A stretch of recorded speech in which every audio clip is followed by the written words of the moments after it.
Good morning. This is the Leafs Convo podcast, Sunday Spectacular. Norman James in London, Ontario. Mike Augello in Buffalo, New York. Mr. A, how are you this morning? Good morning, Norman. After watching a rather dull game on Saturday night, watching the Leafs get frustrated by, as you called him, the Bulgarian Patrick Waugh. Yeah.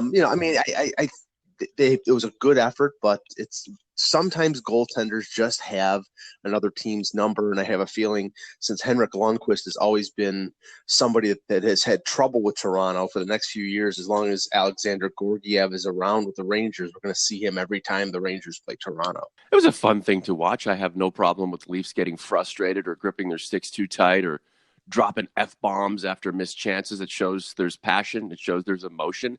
And a little bit of urgency. The Rangers beating the Maple Leafs at Scotiabank Arena 2-1 in overtime. Zach Hyman from John Tavares to tie the game late. And then, well, we're lucky John Tavares is still alive after being cross-checked by Mark Stahl. What did you think of that? I know he was in the crease, but, I mean, that was a nasty cross-check in a place where there's limited padding on the individual. Michael, what did you think? Well, the funny thing was, as I'm watching this, he gets cross-checked. He's down. He's prone on the ice. And Anthony DeAngelo, the other Rangers defenseman, his stick is underneath Tavares. And it's like it's a dead body in the crease, and he's trying to pull his stick from out from under. And it took him 20 seconds for the referees to blow it dead. Yeah. Called a rather vicious check, not to his ribs, but to his back. And, Tavares was affected. I'm concerned with, and this has not been singular to this event, but to many instances earlier in the season, is this team has no pushback. They really don't. Mm-hmm. And I get that. You cannot ask a team to play a game that doesn't suit them. But that's the responsibility of the general manager to affect the composition of the team. And I wasn't saying they should go out at the deadline and get a couple goons, but he just needed one or two players to really be able to provide a little bit of that fear. That last year, I mean, even though that they're limited in effectiveness, a Leo Komarov until he got hurt and a Roman Polak on the blue line, they provided pushback against Boston. Roman Polak was probably the second best defenseman for the Leafs in the series against the Bruins. It was Morgan Riley and it was Roman Polak. Mm-hmm. And of course, everybody would think I'm insane because Roman Polak is a flawed defenseman. But I mean, who else? Jake Gardiner, Ron Hainsey, they were both terrible in that series. They're all flawed defensemen, Mike. Jake Gardiner flashes and dashes, and people will talk about his metrics. But I mean, the guy had the game on his stick several times and blew it. He's a flawed defenseman, too. We'll get to Jake Gardiner and his potential return to the lineup and why we're thinking hallelujah in just a moment. I just wanted to continue on the Polak, Komarov thing.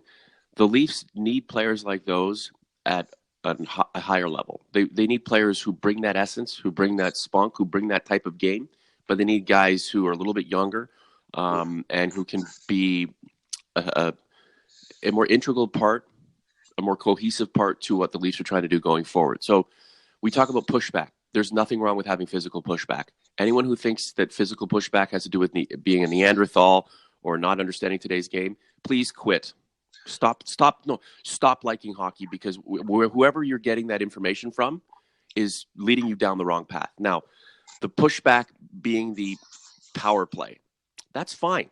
If you have a power play. The Maple Leafs power play is not of championship caliber. And it's sad because this team has so much offensive ability. Now, I believe we are watching the team go through a reconfiguration here in the way it thinks. 28 shots against from the Rangers, 24 shots from the Sabres, 20 shots against from the Nashville Predators. We're watching the team change the way it does business on the ice. And if that means at some point the power play will click because if you're going to limit chances against and you're going to go into games low scoring, tight, you're going to need to bury those power play opportunities. So pushback should come in a variety of forms. This idea that the pushback will be the power play, that's fallen flat on its face because this team's power play is existent, but it's not to the point where you can rely on it. And you need, Mike, you also need to have that physical pushback. And I hope that when Kyle Dubas was cringing, watching John Tavares lay on the ice, he's going to see once again that it comes down to the human spirit, human ability. You have to take the game to the other team. Well, I think, and I don't want to go too much into it because I think we covered the territory, but the philosophical divide that we've seen and the comments that Babcock made last week that he basically, called a truce to, or he made a mea culpa about, calling out Kyle Dubas. But I still think he was calling out Kyle Dubas. But the philosophical divide between the two is you have a general manager who I think who likes a team that is a skilled team, and so does Babcock. His teams in Detroit were skilled teams, but he also liked a couple players like a Luke Glendening, like a Leo Komarov, like a Roman Polak, who were there to hold the other team accountable. Mm-hmm. You cannot have 18 skilled skaters. You have to have a little pushback. And Babcock's definition of pushback is not somebody who drops the gloves. It's somebody who will go in the corners and get the puck and, stand up for his teammates. That is not present. Now, maybe that will become present in the next year or two when if a guy like Mason Marchment, who does that with the Marlies, can make the NHL. But I think that's the missing cog in the Leafs wheel going forward, and we'll see. That's nothing can be done about that now. They're going to have to try to get through the Bruins on pure skill and see if that's possible. The idea that Kyle Dubas likes to build a team a certain way. I mean, what teams has he built? The AHL Marlies and a couple of Sault Ste. Marie Greyhound clubs. Kyle Dubas. There's a reason why the Leafs hired him. There's a reason why Brendan Shanahan singled him out as an individual who can take this team to the promised land. It's because he can. I think Kyle Dubas is unbelievable, and I'd rather have no one else than my general manager. Trust me, man. If you listen to this show, OGs, anybody new to this program, we get at everybody. We're not negative. We're real. With Kyle Dubas, here's the real deal, man. He is still building his portfolio. And if you think that this guy's locked into that position for the rest of his career, he could be fired in 2 years. If he goes all in on data and metrics and not all in on what's really happening in the game, what you really need to do to win championships, he's going to be fired. I believe this kid is smart enough.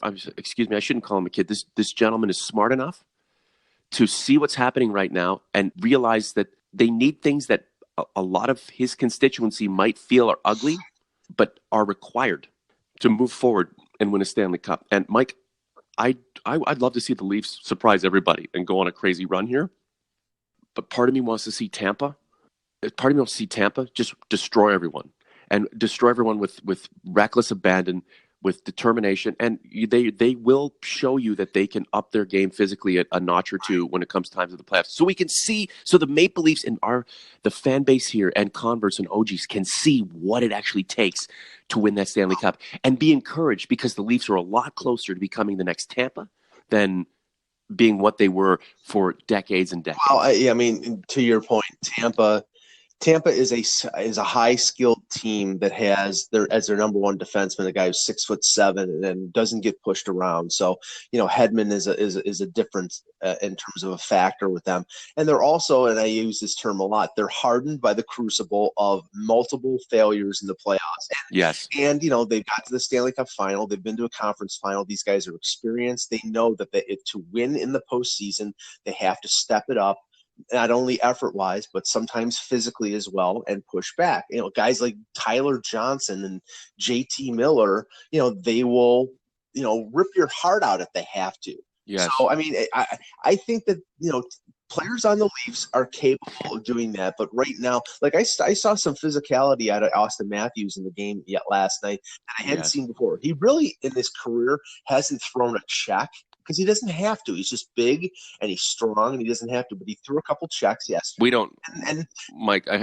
We don't know about his shoulder either. We really don't. He's a smart kid. Sorry, continue on. But I'd at this point right now, I'd like to make sure that shoulder stays. Oh yeah, stays in one. And I don't think he would be doing that if he didn't have confidence in his shoulder. Now he probably has more confidence than we do. But I'm just saying that You've seen John Tavares be a bulldog. You saw him knock down Tom Wilson. It's like your skill players are going to have to step up that game, especially against a team in Boston whose skill players like Bergeron and Marchand are assassins in the playoffs.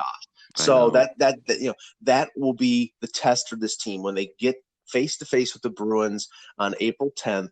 Will the Leafs star players step up and play the type of game that you need to in the playoffs? And all this for the last month or so is basically just we're taking the foot off the pedal a little bit. We're making sure we're going into the playoffs completely healthy, and really the remainder of the regular season doesn't really matter. This is the Leafs Convo podcast for Vanguard Northeast Realty in Scarborough, vanguardne.ca. Norm James in London, Mike Augello in Buffalo.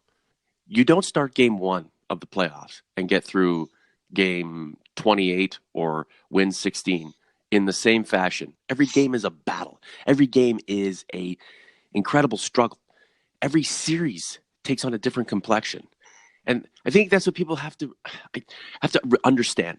And it's not because we are grizzled veterans of a playoff experience. Not at all. I mean, as Leaf people watch the Leafs, you take what playoff experiences and opportunities you get because you don't know when they're coming again. The Boston series might be something that is just disgusting, nasty, and diabolical. But you do what you have to do to win that series. You don't play that series, compete in that series to a certain level and say, you know what, after this, it's not worthy of us. We want to tap dance. We don't want to wrestle. That's not what it's about. You must do what you have to do to win that series. And then the next series completely changes. It could be something totally different. You have to do what you have to do to compete and ultimately succeed in any series that you're in, especially if you're a team that's not dictating the play. And the Maple Leafs, the way they are right now, they are not ready to take the play to the other team. They will not have the whole of the play. They are not there yet. I've always thought there was a comparative between regular season baseball, regular season hockey, and playoff baseball and playoff hockey. And when you have 162 games in baseball, and like a team like the Yankees will hit 300 home runs and some ridiculous thing like that, and they look like a complete juggernaut, just like the Leafs. Boy. No, I know. I'm just saying. No, I know. All right. Watch out for the Yankees podcast coming out too. We're gonna be doing that. That's gonna be fun. There you go. But the Leafs can score a ton of goals in the regular season, and they're entertaining and whatever. But when you get to the playoffs, the Yankees got shut down because all they were a team that could hit home runs, couldn't hit the single and steal the base and make the pitch that you needed to. It was all the minutia. It was all the little things that you need to do to win. And that is what the Leafs are going to have to do in the playoffs. They're going to have to do the little things that maybe are overlooked and covered up by the fact that they're a brilliant offensive team in the playoffs. And if they can't do the little things, they will lose to a team that does the little things very well. I keep saying about the New York Yankees, if Aaron Boone chooses not to put Roy Smalley in the lineup, you're not going to get the kind of clutch hitting that you're going to need to win. 68 years old. Roy Smalley was the autograph in the palm of my first baseball glove. I'll never forget the man. Roy Smalley, Fred Lynn. Keith Hernandez was mine. Hey, you dated Elaine, best friends with Jerry, then asked them to help him move, and that was about it. People want us to do a longer podcast, Mike, and I have certainly no problem with that because there's plenty to talk about when it comes to the Maple Leafs. Are you not encouraged by the reduction in shots against over the last several games?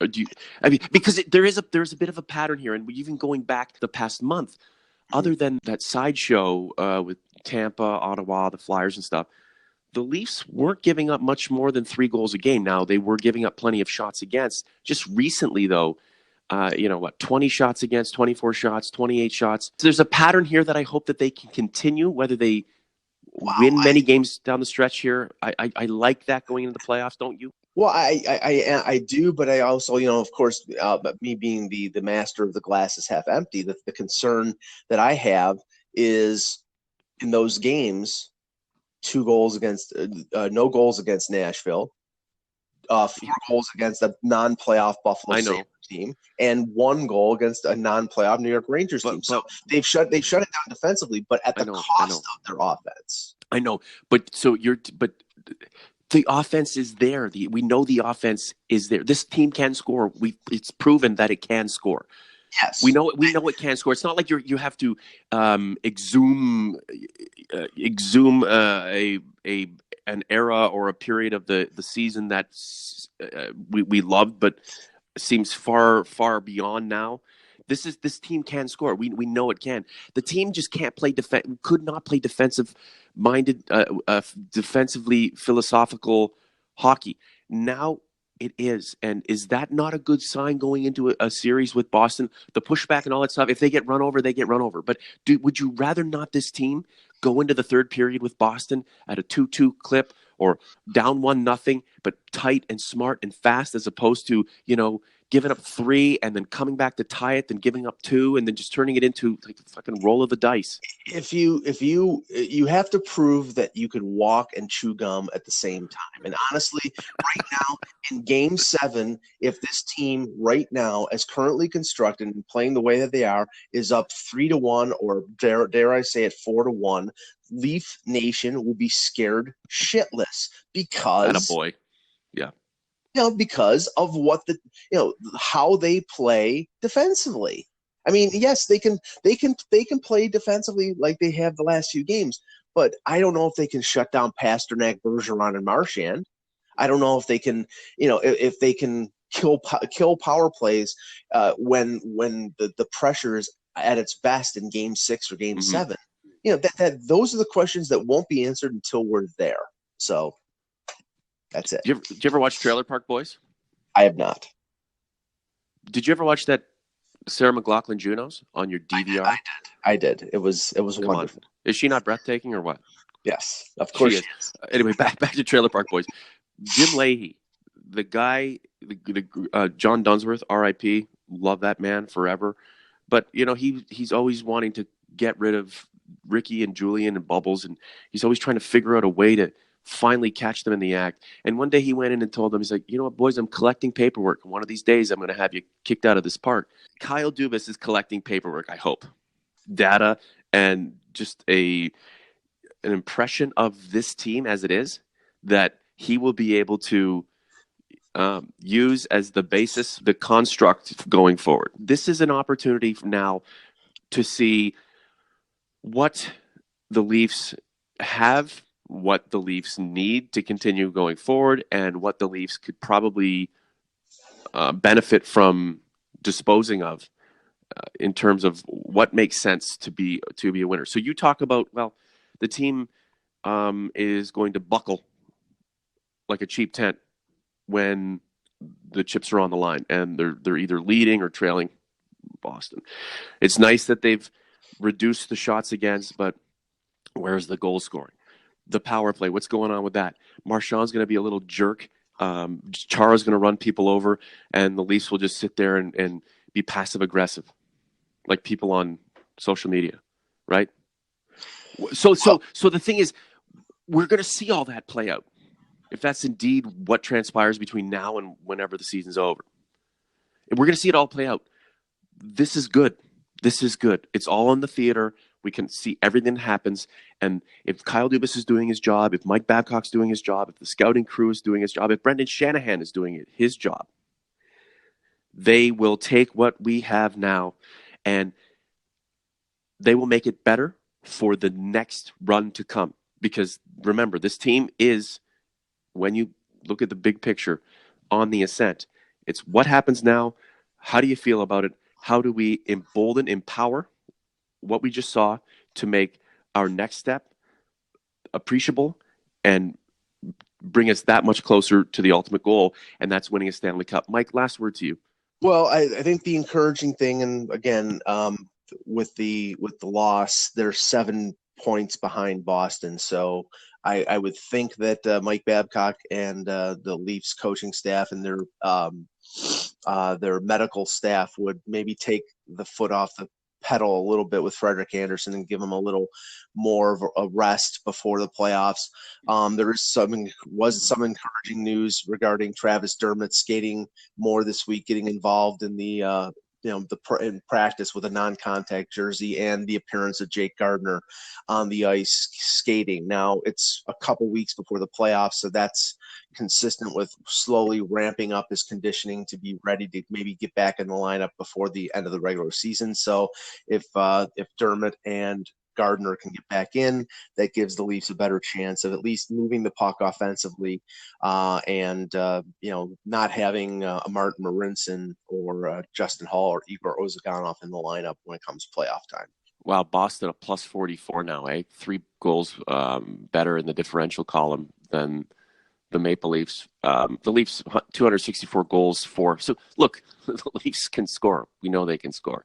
Can they reduce the goals against? Can they reduce shots against? Can they reduce quality chances? I'm telling you right now, Mike, if this team can begin to buy into that and understand, and I think they will, then we're in good shape. And whether the Leafs win the first round or not, if I see a good series against Boston, a really good series, if it went to 7 games and it wasn't a shit show, and they lose, I know people are going to want to punch somebody out. This team, the way it is right now, it's unfortunate. Don't expect a Stanley Cup, but over the next couple of seasons, with what it has and what the way the Leafs are capable of making adjustments and having the right guy in the GM's chair and the right head coach, the future is definitely bright. And another unbelievably positive thing is the Leafs no longer have to face the Bulgarian Patrick Waugh this season. Wow. Michael, thank you. Thanks, Norman. The Leafs Convo is brought to you by Vanguard Northeast Realty. With over 15 years' experience, Vanguard provides superior level of service for commercial real estate tenants and owners. For more information, visit vanguardne.ca.